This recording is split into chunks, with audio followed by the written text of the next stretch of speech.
they just ran against TSM. So you're going to see the Omen ran by Food. AZK is going to move over to the Breach. And speaking of the Breach, finds the first kill here of the Losers Final. And one thing we didn't touch on, Golden Boy, this is basically a $10,000 match. You're guaranteed $5,000 for third place or fourth place. But if you get in the top two, $15K is coming your way. Yeah, we're hyping up the storylines and what this means for these players and establishing yourself as a top presence in competitive Valorant. But there's some serious cash on the line for a Valorant tournament. The game's brand new. This is the highest prize pool that we've had for a professional Valorant tournament. And that loss, by the way, early on, losing Asuna that quickly actually hurts this team because that is their top fragger. That is someone that they really need to pop off. So early on, Long Tier is really going to struggle for them. But the flash coming in just as I say that. Gangsta, though, right on top of Heaven will get stuffed there by Crashies, and Crashies will take control. It's only going to be Kohler here, and Kohler cannot do it. First round is going to go to T1, and that came off of that first blood that AZK got on Asuna. Yeah, and I was mentioning T1 has sucked at pistol rounds. They were struggling through group stages. They went 4 for 6 against TSM, or I should say 2 for 6, giving 4 of them to TSM. Now they started off with the pistol round, and rarely do you see them win the pistol and lose the following one. So I'm looking for T1 to jump out to a quick 2-0 start. The question is, will they explore the map a little bit? What is the new plan? You see an early lean over to B, but expect some middle control before they make any decisions. They've got the guns. You want to play at range, expect to push from the defense. We're getting a little aggro, actually, inside of the garage, and immediately, Asuna and them are going to pry that Spectre away from the hands of T1. What a great start. A 3-person commit down to the garage just to try and see if they could yank something away from them. That's actually going to prompt a lot of activity over toward that A site, and they are flooding it currently. AZK is going to be up on top of Heaven here. He has that Phantom. It was a big investment in the beginning, and he ends up losing it. But thankfully, Crashies was there to pick up the slack, gets himself 3 to end that one. And you're right, Puckett, T1, they win those. Yeah, it's all good. You're able to keep the Phantom. You picked up the Bulldog. Now, Skadoodle didn't find anything more than the Ghost, but he was going to buy the Op anyway. Not a bad second round, but a pretty good job by Immortals to pick up that early kill that stalled him out and gave him a chance a little bit later. T1 has to fight strong here, though. What do you do in round 3? You went for the big purchase on Skadoodle. AZK, he's got some decisions to make right now. The Breach just with the Ghost going up against all ARs, and as soon as Op on that raise. Yeah, and Asuna will actually not be in the action all that much because they're actually going to be taking that Op over toward ropes. As far as what's going on at B, Brax just going for the peak, seeing if he could pull out a shot, just something out of this, right? See if anyone's hanging around corners and stuff. A pretty common technique that you'll see players do from time to time as we bring in the picture-in-picture. That orb is going to be available. There goes the push, and the one-way place there for the Cyber Cage actually won't really stop them all that much, and they will take the B site. Now it's up to the retake here, Puckett, for Immortals. They're going to try and fight this way out of it because no one has fallen so far across the board. Just as I say that, Food gets that first pick on Asuna. Nice job through the wall, but Bjor is there to answer back, and you take a look. Everyone is high ground except for the Phoenix, who's pushing from CT, and he's the one causing problems. Gangs is going to drop Skadoodle, and we'll find AZK as well. So the defense, better weapons here, and they are paying dividends. T1 goes down in round 3, and this is where we can see things start to even out. Yeah, big round win there. I was going to say, I was looking at some of the numbers here, and Gangsta had the hot start last game. I mean, through the first 7 rounds, he was sitting on 11 kills. Keep your eyes on the Phoenix. He's playing Sova when he was matched up on Bind. What is he going to do on Phoenix? The flashes could be so strong here on Split. Of course, defense, you get to play patiently. He could also be a key on the attack a little bit later on. Brax will be forced to take up the Sheriff. Scott doesn't have many options either. Just have to opt for a Ghost and some armor. Asuna, though, will be able to pick up the trusty Op once again. And this will look like some activity over toward that mid site with 2 players working over toward A. They scouted that one out, a quick leap across, and Asuna actually can't get away from that stun, but it's just going to be enough to slow them down, put some presence out there. Meanwhile, on the other side, you have Gangsta concerned about what could potentially happen at A. Playing right on top of the A ramps, and the 3 members of T1 are going to be hanging back further. Asuna, with a smart rotation, saw where that activity was going to be happening and decided to go around to the side to help out over toward A Heaven. Doesn't really get the look that he wants, so he's just going to drop back over to mid yet again. And that is also because they have that freedom to do so. That Sage Wall is placed, Puckett. And the slow round here for T1. The wall has gone down. They're going to make their way into Heaven. This squad loves to push at about 40 seconds left on the clock, and they were waiting for this moment. Skadoodle working with his raised Brax through the mid. Going to be slowed down a little bit. And their teammates working their way up the A ramp after a nice pick on Kohler. Kills were being traded out, but here comes T1. The Ghost is good at short range. Gangs the drop. Asuna, though, with the op in the back, gets the first. And defense, well, they've stopped the spike, and we are getting close to the end of this round. 20 seconds left. You got to get the spike down with at least 4 seconds. Not a lot of time to work with here. Can Bjor be the savior that this team needs? He's done it before. Going to be dealing with a 1v2 now. Plants going down, and Bjorn's going to stop it, but just needs to stay alive long enough to hold this one down, and this will be a tied game here. No time to plant, but needs to live, and Bjor clutches it up once again. Let him know. Give him the business. That is actually a tactical crouch, chat.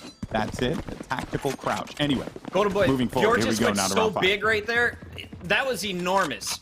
Your opponent is walking. You don't know what angle he's going to take. He guesses correctly, and he comes up clutch. But before all of that, before the 1v1, he stopped the bomb with the perfect amount of time.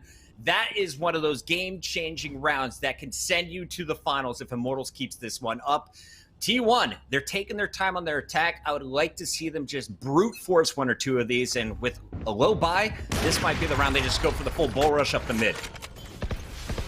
Essentially, and look at all that activity there. Asuna is going to stuff Brax down, and now we'll just own this one here again. Asuna actually just owning inside of the rope room. That's number 4. Looking for another. Maybe you want to go boom, goes the dynamite, hit him with a classic. I don't know. The options are unlimited for you. Unfortunately, AZK wanted to not give you the ace there, but it's Bjor to back you up. And that is going to be the round. I just love seeing just so many kills lined up. And I like the fact, too, that Asuna did not invest the showstopper into it. It wasn't really necessary for him to do so, given how that round had unfolded and their buys at the present time. Just good, smart, collected play. But Puckett, if I'm being real with you, I totally would have busted out the rocket, and I would have blown into smithereens for the ace, because that's the kind of person I am. He sacrificed $2,900 going for that last kill. I give him credit, though. Why not play with a little bit of style? We'll see if it comes back to haunt him. For now, though, Immortals are playing with all kinds of confidence. The race, the solo man show against no guns, and it's him back again. Asuna finds Brax. So already, defense with the man advantage. They've got 4 ultimates to work with. This is going to be tough for T1 to work their way through mid. And Scott did not expect to get spammed through that dark cover like that. Down to 31 HP. Has not popped the heal yet, but is waiting for the challenge on the opposite side here. Does not have the res at present time, so they cannot go back and pick up their fallen comrade.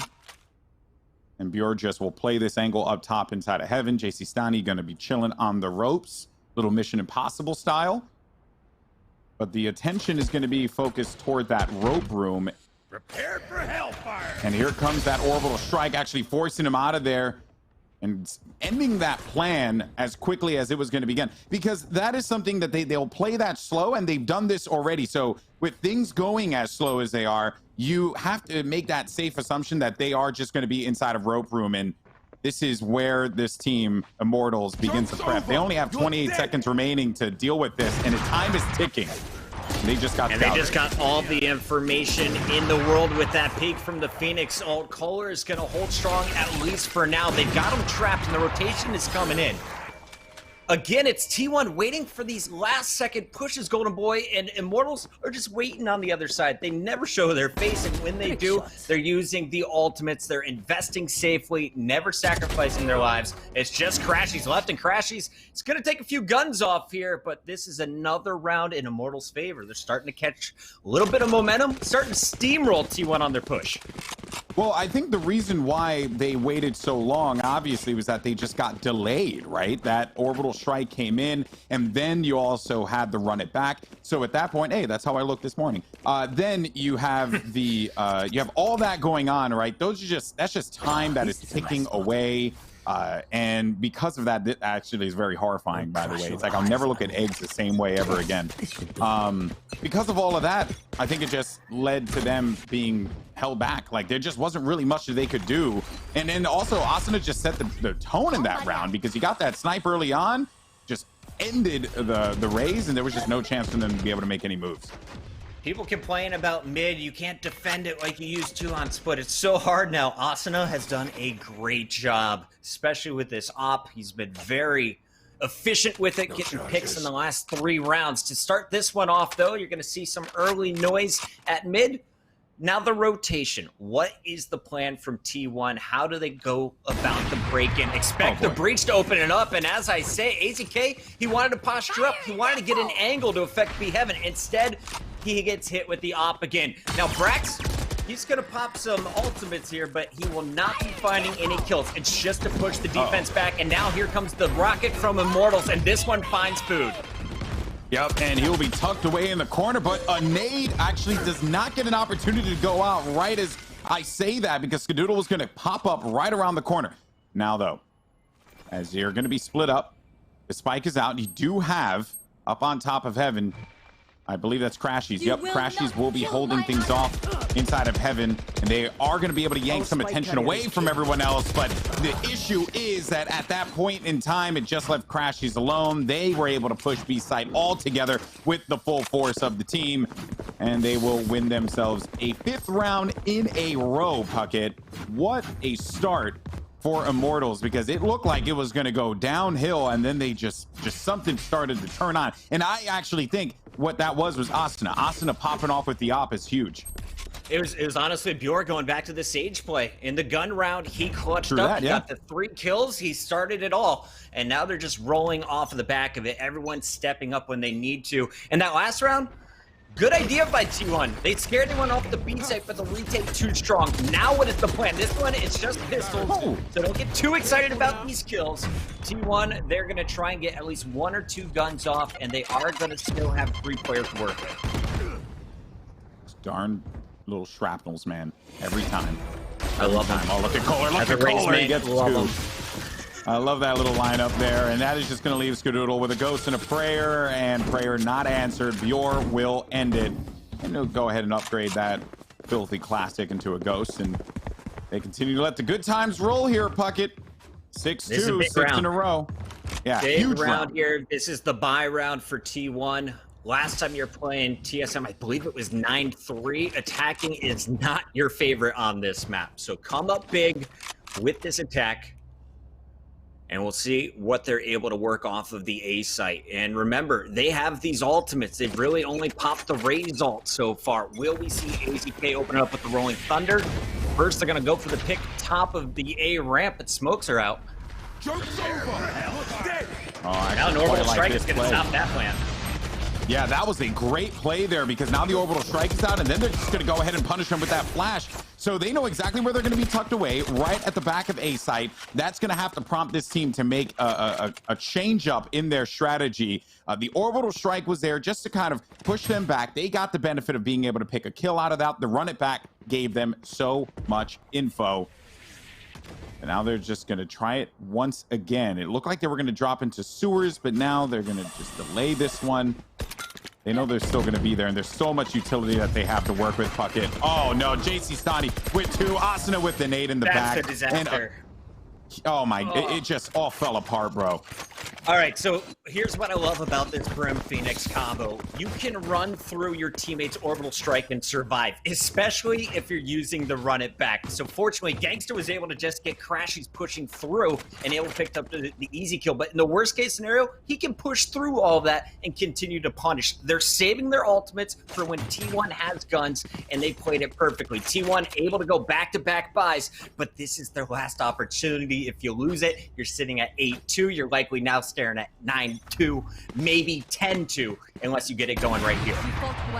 All right, well, That's a good way to start things off. Ska with a snipe onto Asuna, who has been a bit of a nuisance for them to deal with here. Bior, though, popping that wall, but it was not a connected wall. I actually think that it I don't... Yeah, well, no, they shot through it really quickly. Never mind. Scratch that. Just power through with the rifles. Exactly. At that point, you just want to end that one. You already got the man advantage, the numbers. Paranoia attempt came through. JC Stani is going to be holding on top here, dealing with one, but cannot find himself another. Enormous. And Scott just flew in there with the classic and popped him. They're going to be able to win out on this site, get this spike down. Only have one person left alive. It's the Phoenix. If you're looking at the best numbers against TSM on this map, they belong to AZK and Skadoodle. Skadoodle with the op gets the pick on the race to start it off, then leads with the second pick at short range top B Heaven and a classic. After 3 kills, it leaves just Gangsta alive. And the Phoenix, well, honestly, I don't even think he's looking to win this round. He was just looking to take some guns off, make it expensive for T1. And we mentioned it was a huge round, Golden Boy. You only dropped 1 player. That's about as good as it gets. And you look at the ultimates, still have the Rolling Thunder. You still have your teleport for your Omen. Resurrect is up for Skadoodle. They could finish this 7-5. Exactly, and a 7-5 finish on attack is good on split. I mean, I'm even okay with an 8-4, you know, because that then you can start to string something together on the defensive side. Obviously, you'd want to go into this one a little bit better, but when you're talking about split, you don't really have many other choices there. And Skadoodle actually went for the challenge around, tagged Asuna, forcing him to go all the way back and seek the refuge of some heals. So look at that, Asuna just hightailing it all around the site, going over to the Sage. While all that's going on, job done, and T1 will start to make their way through the sewers, but you best believe that they will be anticipating this one. They have some utility there as well. But I like this spread. They're spread out, and you got Crashy's playing ropes, and because of this now, Crashy's that lurker role with the Cypher is going to be very annoying, and anyone that decides to rotate through ropes, which is a very common rotation, especially for players holding in Heaven Bucket, can just punish that instantly. Yeah, he's got middle control, and that was the whole goal at the start. You flash out Skadoodle, you scare everybody off, you put Crashies in this rotatable position, and then you keep the rest of the core behind the Rolling Thunder. They went for the all-in push on A right here, and won't find anyone on site. Good read by Immortals. What is the plan on the retake? That's a good start for Kohler. Yeah, that really was, because Crashes on the flank could have been real troublesome for them to deal with. Now that that has been handled, they can worry about the task at hand, getting control back into the site. There's still going to be a Paranoia left available for the Omen. Look at Skadoodle, though. Might actually be able to... Oh, gets away with 32 HP. Luckily, has that heal. AZK gets a kill on Bior. Big one there as we bring in the picture-in-picture perspective of JC Stani inside of the screens here. 2 players are going to be hanging back. It's the Omen and the Rays. Skadoodle, they double peek that one, and Gangsta will get the kill. And that is now going to leave just Brax here. Brax doing Brax things, and we'll be able to win out that round, making it 7-4. A big win for them here on Split Attack. I'm trying not to be biased, Golden Boy, but I think everyone in chat wants to see this T1 TSM rematch. The last one went to a game 3. Will it happen again? Well, first you got to get through Immortals, and Immortals, after losing the early 2 rounds, had control. Now you see T1 starting to come back. The final round of the first half, finishing 7-5, they will be happy. And looking at the ultimates, they've got the advantage. Brax can clear the B site like he did earlier in the round. This time, they've got to hold it. We'll see how they decide to play it out. Chad, does it make me a bad person that I would like to see Immortals, TSM, and Immortals maybe get a salty run back after getting clowned down in groups? Does that make me a bad person? I don't think so. You know, I like T1. I've always been a fan of this team. But, you know, hey, man, sometimes you got to go with a little bit of that storyline goodness. Chat will say yes, though, by the way, Puckett. Yeah, no dirty run backs. Like last time it wasn't so close. But Immortals, it's a championship Sunday, baby. They clutched up late last night, keeping it rolling here on Sunday. And taking a look at T1, they've burned off 40 seconds. Now they're starting to ease their way in. Cypher's been playing B every single round, but he's starting to spread his tripwires. And it looks like they know they can lead through Garage. Now, this time around, Food is going to miss the Paranoia, and Brax will not connect on anyone. They got to get it done with the ARs, and that is 2 for Food. was a smart off angle there from JC Stani to get them the one kill that they needed, but the issue is that there was no follow-up on top of Heaven when that push came through. Credit goes, though, to the Rocket. Although it didn't get the kill, it did manage to force him away from top Heaven. Look at Gangsta, though. Life is easy when you're a Gangsta, and Gangsta now owning up top here, forcing him out, hanging out further toward that garage. Gangsta looking to see if anyone's going to be going in for the poke here. Drops down, checking all the angles. It's now just going to be left up to Gangsta. Flashes. One player inside of the garage. Maybe hit him with a little bit of a firewall here. We'll be able to safely go through it, but Crashies gets the kill. And that is a 7-5 end to that one. Chat did, in fact, say, yes, I am a terrible person. Maybe you guys are going to get your wish. I don't know. That said, a 7-5 Puckett for them on attack first. Not bad at all. I'm really enjoying watching Gangsta tonight. He had a good opportunity there at the end. Unfortunately, Bjorn just got pushed by 2 in the last second, making it a 1 versus 2 and a secure round for T1. This is going to be a big start. We mentioned the pistol rounds having a huge impact. Often leads to back-to-back rounds. And then, of course, you'll see if you can string it to make it 3 in a row. Not full gun by in round 4. But to start things off, will they invest in the wall? I think that's the plan for Skadoodle. He is going to go with just the classic, everyone else on a ghost. Same thing with Bjork. Could go for this fast B-head, trying to put up the wall that you see in your match-made games. And we are watching the wrong Bob site. All the action is over at B. Bjork gets the first answer there for Immortals, but it was T1's Brax to kick things off on D. Fuck it, sometimes it really do be like that. You know, like you think like, okay, you know, I got it. Observers are working hard. Shout out to our observers. They're like, we got the angle here. This is going to be interesting. It's, you know, the stun and then the follow up and then, you know, just nothing. You know, we're just watching a breach just stun a wall. Sometimes it happens to the best of us. You know, observing is not easy. Trust me. And shout out to our observers. Us all the positions. Yeah, exactly. And everyone who's been killing it here for the T1 Nursery Gamers Valorant Showdown. Also, I do want to give a shout out to someone who tweeted at me directly. TFT said, yes, that makes you a bad person. We need our own NA rivalry, T1 TSM. I didn't know that made me a bad person, but I'll accept my fate. I'll accept it. I think you just have poor opinions. Not a bad person. You're still a good human being. You just have really bad opinions. I don't trust your taste in movies anymore. I did not expect that one from you, Chris. All right, so here we're sitting on 30 seconds, and I believe Skadoodle still has his wall, so he could just wall off this B entrance if they start to push. And up go balls on both sides. They go for the corner box. They've got him trapped in, but Asuna is fighting his way out with the Goat Spines 2 here. And in fact, that wall did manage to assist and bring them over it. It was a bit of a Tetris, maybe a little builder. I'm sorry, I don't think we have any Fortnite players playing in this one. So overall, though, a great push in, and I do love what Asuna is doing here, right behind, flanking here, going for that big, ambitious play. And now you got Bjor working alongside. Oh, the paranoia, actually. That was a big paranoia. Gangsta couldn't stay alive. Now it's going to come down to Bjor. Bjor, does he win these? Been clutching a pass, and yes, he does. Gobbles up Food. Food was almost so big there. The paranoia hit both players. He gets out with the kill and only 1 shot to the body. But again, 1 versus 1. The clutch to set the tone. It is Immortals coming out on top. Asuna, though, Asuna. How do you say his name? Can we get an official verdict on this? You were casting him, it's Asuna. But it said something different in my chat. Okay. No. It's Asuna Puckett because it comes from an anime called Sword Art Online. I appreciate that. There you go. And this player is like myself, is an anime fan, so it's Asuna. Okay. But you know, Chris, you do you, boo. It's fine. It's Asuna. I got to learn these things. You know, it's new game, new players for me. Asuna, I got it right, and I'm very impressed with your Raze play. As a Raze main, I love that you hold forward as often as I do. Here he is going for some early sprays, and of course, it is going to be the patient Crashies just lurking around the corner. Never over peaks. I love the play from Crashies on the Cypher. And defense, well, of course, that's going to be his strong suit. But how will he handle the push coming through mid? There's 3 coming his way. Scott's going to distract. And what a pinch coming from the Pistolers. Yeah, that was a really clever play there. So much value. The 1 for 2. You love to see those happen. But B-side is going to be free. So they marched right on in there.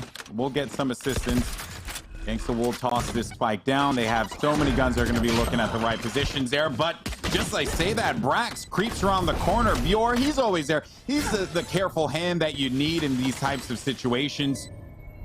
And I don't know if you saw this, Golden Boy, but they are going back and they're getting the guns from mid. Those 2 kills set up early by Skadoodle. Well, now they're going to be able to put the weaponry to use. I would have loved to see it instead of just the pistols, but now it comes down to the 1 versus 1. Gangsta holds strong again. This time, back-to-back picks as it goes 9-5 in favor of Immortals. That was dangerous. T1 almost got it done. I've never looked at a chat before, Puckett, because we are on a delay. And seen so many we're just in the future. Weebs. We're just so many people yelling about, you know, anime fans. I'm sorry. I didn't realize it was a problem, you know? Listen, I'm running out of content during the quarantine. Send some of the best my way. Have you seen Avatar? I like, need to watch them. I have not. Avatar is like, you know, that's like Weeb Noob 101. You know, just give Avatar a watch. I'm 34, man. I missed that cartoon. I was like an X-Men's kid growing up. Oh, no. X-Men does slap, though. It really does.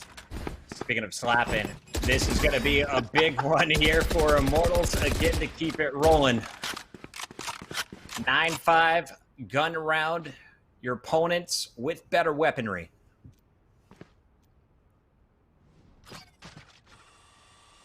And the scary part about going into this half at 7-5 is that you still have that 2-round lead. Anything else, right? They're just inching closer and closer and closer to winning. And in a best of 1, if this was a best of 3 and we started with split, I wouldn't be too concerned. But a best of 1 and we're playing split and they had a decent lead, that is pretty worrisome. Brax is going to have to go huge here inside of the B Heaven area. He does know that some players are actually going to be on the ice, and Brax, he gets those all day. Bjor, again, always reliable. They're just going to back away, trying to run out of this one. And Brax gets the kill with the rocket onto JC Stani, though. Leaving now, Brax. They 1v2. And the last person will be Gangsta. And Gangsta gets that spike, will go right on over to the B site, and they know where he's going to be. 100 they health, have the no critical information. Yeah, he's panned, and here come the grenades. That one going to do massive damage straight into Food, who's going to get the headshot. Great play from T1. Good organization. They saw it coming and executed the retake. Now, looking at that setup, though, I want to give credit to Crashy Cyber Cage. That's what caused the problem for Immortals on the attack.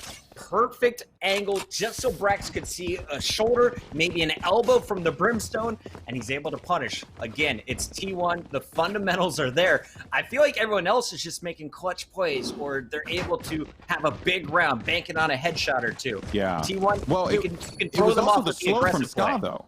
Don't forget about that slow, right? Because you get the intel on how many players are going to push in because of the sound that is being made from the cyber cage. But then you also get that slow. So there's nowhere that you can go in heaven. That was just well-coordinated play by the controllers. And it's the reason why these 2 agents are so vital in this game. But another agent that's become quite prominent is going to be, oh my goodness, let me just forget what I'm saying. Because what's prominent is AZK. Gets himself 3 kills there right out of the gate. And I was going to talk about how a Paranoia from Omen would maybe be a difference maker here. But no, it's just some good old-fashioned shooting from AZK. It was a pistol round short, but it was just good stuff. And you gotta love the way that Food and AZK play that together. Food peeks first, AZK bites on the bait and is able to punish everyone looking the other way. They are a very strong duo over at the A site, but now you got a gun buy. Now you got a fair fight. What's the game plan? Because if you look at the money for the Immortals, you're dead broke. 200, 200, 300, $0 left on JC Stani after this, but they will have their full buy at least for this round. Just goes to show you how a game of Valorant can swing in a heartbeat. We were having the same exact conversation regarding T1.